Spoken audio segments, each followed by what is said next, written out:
Good morning everyone.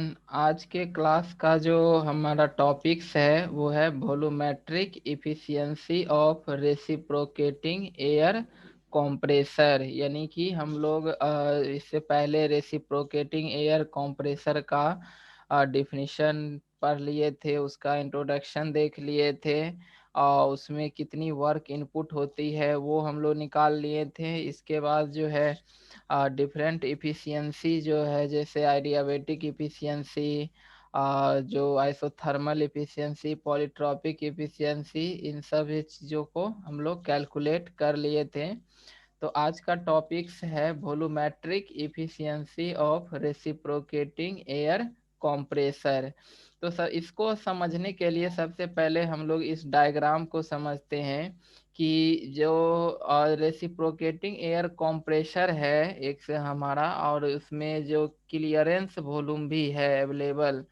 यानी कि जो कंप्रेशन जो है, कंप्रेशन वर्क, हम लोग अगर क्लियरेंस वॉल्यूम को कंसीडर करते हैं तो फिर देखते हैं क्या होता है। जैसे कि ये डायग्राम है जिसमें 1 से 2 क्या है, ये आइसेंट्रोपिक कंप्रेशन है या पॉलीट्रोपिक कंप्रेशन है ना। कोई भी प्रोसेस है जिससे 1 से 2 जो है एयर का कंप्रेशन हो रहा है। इसके बाद है कि 2 से 3 जो है एयर की डिलीवरी होती है एट कांस्टेंट प्रेशर पर। और यहाँ जो ये V3 है, ये V3 बेसिकली जो डिनोट कर रहा है, ये डिनोट कर रहा है क्लियरेंस वॉल्यूम का। इसका मतलब जो रेसिप्रोकेटिंग एयर कंप्रेसर का सिलेंडर है उसमें क्लियरेंस वॉल्यूम अवेलेबल है। तो जो क्लियरेंस वॉल्यूम में हम लोग जानते हैं कि उसमें पिस्टन की मूवमेंट नहीं होती है। यानी कि पिस्टन से और सिलेंडर, पिस्टन जब टीडीसी पर होता है और जो सिलेंडर हेड है उसके बीच का वॉल्यूम को ही हम लोग क्लियरेंस वॉल्यूम कहते हैं। तो अभी जो क्लियरेंस वॉल्यूम का जो प्रेशर है वो अभी P2 के बराबर है, यानी कि काफ़ी हाई प्रेशर है जो एबव एटमॉस्फेरिक है। यानी ये P3 का जो कंडीशन है वो P3 P2 बराबर ही है और ये एटमॉस्फेरिक प्रेशर से एबव है। लेकिन जब अगला सक्शन स्ट्रोक स्टार्ट होता है तो चूंकि ये क्लियरेंस वॉल्यूम का एयर जो है वो उसमें रह ही जाता है, वो डिलीवर नहीं हो पाता है और उसकी प्रेशर भी हाई है। हाई होने के कारण जब हमारा सक्शन स्ट्रोक शुरू होता है तो फर्स्ट जो है ये एयर जो क्लियरेंस में अवेलेबल है वो एक्सपेंड करता है सिलेंडर के अंदर, है ना। तो यहाँ पर जैसे कि हम एज ए एग्जाम्पल लेकर के हम अगर बनाएं कि जैसे ये पिस्टन हमारा अभी टीडीसी पर है और इसमें जो ये एयर अवेलेबल है वो क्लियरेंस वॉल्यूम है और इसकी प्रेशर अभी P2 है। तो जब यहाँ पर इसमें सक्शन स्ट्रोक ये शुरू होगा तो पिस्टन जो है ये नीचे की ओर मूव करेगा तो सिलेंडर में जो स्पेस है, वॉल्यूम जो है वो इंक्रीज करेगा। तो प्रेशर क्या होगा, डिक्रीज होगा। तो प्रेशर ये डिक्रीज जो है, ये जो मतलब क्लियरेंस में जो मौजूद एयर है जिसकी प्रेशर हाई है, तो ये भी पिस्टन के ऊपर जो है ये फोर्स लगा रहा है ना। और पिस्टन चूंकि नीचे आ रहा है, सक्शन में जा रहा है, तो ये एयर जो क्लियरेंस में अवेलेबल एयर है ये एक्सपेंड करता है ना। और जो एक्सपेंड करने के कारण इसकी प्रेशर जो है वो घटते जाती है। तो पिस्टन का जो कुछ सर्टेन डिस्प्लेसमेंट जो है वो इस एयर के जो प्रेशर है उसी को कम करने में ही इसका कंज्यूम होता है। कहने का मतलब ये हो गया कि ये जो सिलेंडर में जो फ्रेश एयर का जो इनलेट होगा वो हमारा यहाँ टीडी से ही नहीं होगा। ये पहले ये एक्सपेंड करेगा जो क्लियरेंस वॉल्यूम का एयर है वो। और जब ये एक्सपेंड करते करते इस एयर का जो प्रेशर है वो एटमॉस्फेरिक प्रेशर के बराबर या उससे बिलो हो जाती है, तब जा करके यहाँ से बाहर से जो एयर है, फ्रेश एयर, वो आना शुरू होता है। तो कहने का मतलब है कि V3 तो क्लियरेंस वॉल्यूम है और 3 से 4 प्रोसेस बेसिकली ये एक्सपेंशन प्रोसेस है। जो क्लियरेंस वॉल्यूम का एयर है वो एक्सपेंड कर रहा है। तो पिस्टन का जो ये सक्शन स्ट्रोक है उसमें ये जो V3 से लेके V4 ये जो लेंथ है L3 से L4 का जो ये बीच का लेंथ है, ये लेंथ वो अपने स्ट्रोक लेंथ का जो ये पार्ट है ये कंज्यूम कर लेता है सिर्फ इस एयर को एक्सपेंड करने में ही। इसका मतलब ये हो गया कि अभी तक हमारा कोई फ्रेश एयर जो है वो सिलेंडर में नहीं आया है एटमॉस्फेयर से।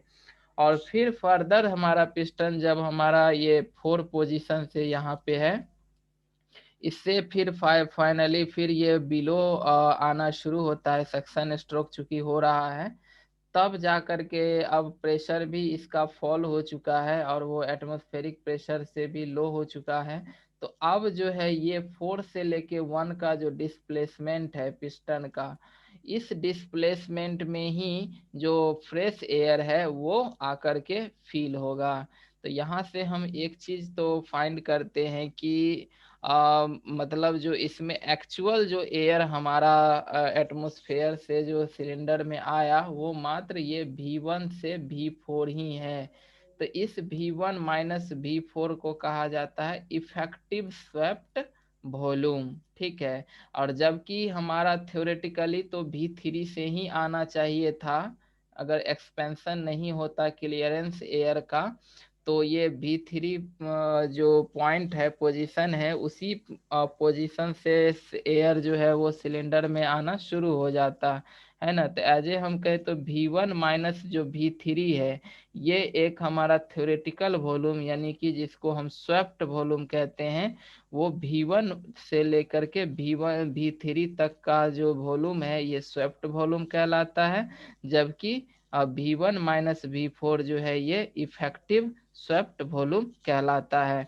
तो वॉल्यूमेट्रिक इफिशियंसी का डिफिनीशन यहीं से निर्धारित होता है कि इसका मतलब वॉल्यूमेट्रिक इफिशियंसी के डिफिनीशन को हम लोग कहते हैं कि ये रेशियो होता है free air delivered by swept volume. तो फ्री एयर डिलीवर्ड कहने का मतलब जो इफेक्टिव स्वेप्ट वॉल्यूम है, और बाय जो हमारा थ्योरेटिकल स्वेप्ट वॉल्यूम है V1 से V3।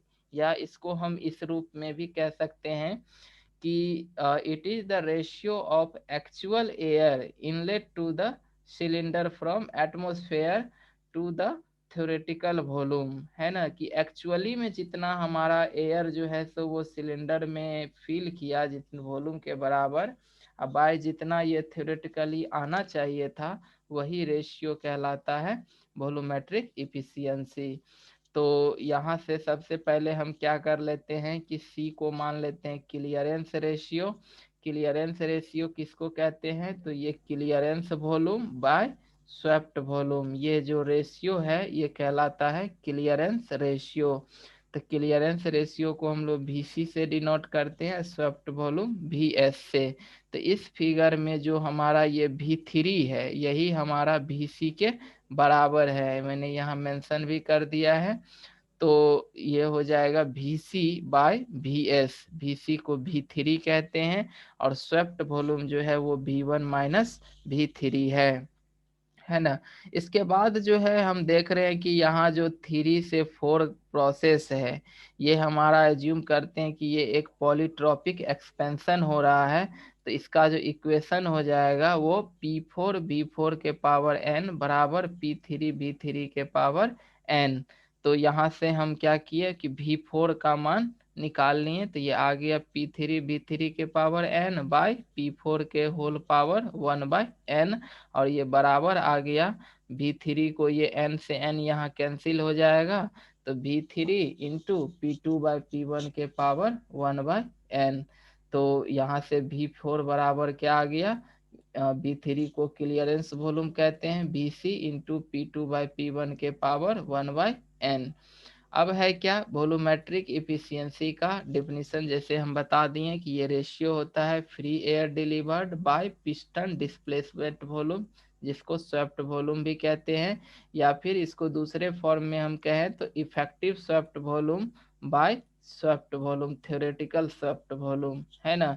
यानी कि इसको हम लोग ईटा V से डिनोट करते हैं। तो ये बराबर हो गया, जो इफेक्टिव स्वेप्ट वॉल्यूम है वो हमारा V1 से V4 तक ही है। यहाँ पे हम दिखा दिए थे कि यहाँ से लेकर के यहाँ तक का जो वॉल्यूम है यही हमारा इफेक्टिव स्वेप्ट वॉल्यूम है। तो V1 माइनस V4 अब बाय Vs। तो V1 को यहाँ से, ये जो V1 है इसको हम लोग इस फॉर्म में लिख सकते हैं कि ये Vs जो स्वेप्ट वॉल्यूम है, जैसे V1 हो गया यहाँ से लेकर के यहाँ तक, है ना। तो इसको हम यहाँ से लेकर के यहाँ तक, आप प्लस यहाँ से लेके यहाँ तक, मतलब हो गया कि V3 और प्लस में Vs स्वेप्ट वॉल्यूम। ठीक है, तो इसमें हम लोग V1 के बदले क्या लिख दिए, Vc plus Vs minus V4 by Vs। तो यहाँ पर हम Vs कट जाएगा, तो 1 plus Vc by Vs minus V4 by Vs। तो यहाँ आ गया 1 plus Vc by Vs। V4 का वैल्यू हम लोग अभी निकाले थे, Vc into P2 bye P1 के पावर 1 बाय n। तो यहाँ से वही पुट कर देते हैं, तो ये 1 बाय Vs ऐसे ही रह जाएगा, और ये V4 के बदले में हम लोग ये Vc into P2 bye P1 के पावर 1 बाय n। तो जो Vc बाय Vs को ही हम लोग क्लियरेंस रेशियो कहते हैं, जिसको C से डिनोट करते हैं। तो इस तरह से जो वॉल्यूमेट्रिक इफिशियंसी होगा वो 1 प्लस C, है ना, ये रेशियो C के बराबर हो गया। अब माइनस फिर यहाँ पर Vc बाय Vs जो है ये C के बराबर हो गया, और इंटू P2 बाय P1 के पावर 1 बाय n। इस तरह से जो इफिशियंसी का, हमें वॉल्यूमेट्रिक इफिशियंसी का क्या आ गया, फॉर्मूला आ गया, है ना, कि अगर हमारा रेसिप्रोकेटिंग एयर कंप्रेसर का प्रेशर रेशियो अगर P2 बाय P1 है, तो ये बराबर हो जाएगा 1 प्लस सी माइनस सी P2 बाय P1 के पावर 1 बाय n। n क्या है, यहाँ पर कोई पॉलीट्रॉपिक इंडेक्स है, C क्लियरेंस रेशियो है, और P2 bye P1 pressure ratio है। तो चूंकि यहाँ पर कॉम्प्रेशन होता है, ये चूंकि कंप्रेसर है, तो कंप्रेसर में कंप्रेशन प्रोसेस होती है, जिसमें एयर जो है P1 प्रेशर पे इन करता है, और उसकी कंप्रेस होने के बाद उसकी प्रेशर P2 है, यानी कि P2 जो होती है वो ऑलवेज ग्रेटर देन P1 होता है। तो यहाँ पर P2 बाय P1 का जो रेशियो है वो हमेशा क्या आएगा, एक से ज्यादा ही आएगा, है ना। तो इसीलिए हम कहेंगे कि अगर हम यहाँ पर प्रेशर रेशियो को अगर इंक्रीज करेंगे, तो हम देख रहे हैं कि प्रेशर रेशियो यहाँ पर माइनस के टर्म में है। तो इसका मतलब ये हो गया कि अगर हम प्रेशर रेशियो को इंक्रीज करते हैं तो वॉल्यूमेट्रिक इफिशियंसी क्या होगा, घट जाएगा, है ना। सिमिलरली अगर हम क्लियरेंस रेशियो को बढ़ाते हैं, सी, अगर इसको हम प्रेशर रेशियो को फिक्स कर दिए और क्लियरेंस रेशियो को बढ़ाएं, तो हम क्या देख रहे हैं कि इस फॉर्मूला में जो क्लियरेंस रेशियो सी है वो एडिशन में भी है और यहाँ सब्सट्रैक्शन में भी है। लेकिन जहाँ पर सब्सट्रैक्शन में है, यहाँ पर ये सी मल्टीपल में है P2 बाय P1 के पावर 1 बाय n। और हम जानते हैं कि P2 बाय P1 जो का रेशियो हमेशा एक से बड़ा ही होता है। तो इसीलिए अगर हम यहाँ पर C को अगर हम इंक्रीज करेंगे तो क्या होगा कि ये टर्म ऐड होगा तो ये बढ़ेगा, लेकिन ये टर्म माइनस होगा तो घटेगा। तो जितना ये ऐड नहीं होगा उससे ज्यादा ये घट ही जाएगा, क्योंकि ये P2 bye P1 greater than 1 है। तो अगर 1 है, 1 के मान लेते इसका वैल्यू 2 है, 3 है, तो अगर हम ऐड करेंगे तो सिर्फ C ऐड होगा। और अगर प्रेशर रेशियो मान लेते हैं कि 3 है, तो ये घटेगा कितना, तो 3 टाइम्स C घट जाएगा। तो कहने का मतलब हो गया कि अगर क्लियरेंस रेशियो को भी बढ़ाएंगे तो भी वॉल्यूमेट्रिक इफिशियंसी क्या होगा, घट जाएगा। इसीलिए हम कोशिश करेंगे कि क्लियरेंस रेशियो C का मान जितना कम से कम हो, यानी क्लियरेंस वॉल्यूम जो है वो जितना कम होगा कंप्रेसर सिलेंडर में, वो हमारे लिए ज़्यादा बेहतर है ना। तो इस तरह से चाहे हम प्रेशर रेशियो को बढ़ाएं या क्लियरेंस रेशियो को बढ़ाएं, दोनों केस में वॉल्यूमेट्रिक एफिशिएंसी जो है वो डिक्रीज हो जाएगा। तो आई थिंक कि इस तरह से हम लोग वॉल्यूमेट्रिक एफिशिएंसी की वैल्यू जो है वो रेसिप्रोकेटिंग एयर कंप्रेसर में हम लोग फाइंड करते हैं। तो आई थिंक कि ये सबको क्लियर हो गया होगा, है ना। Thank you.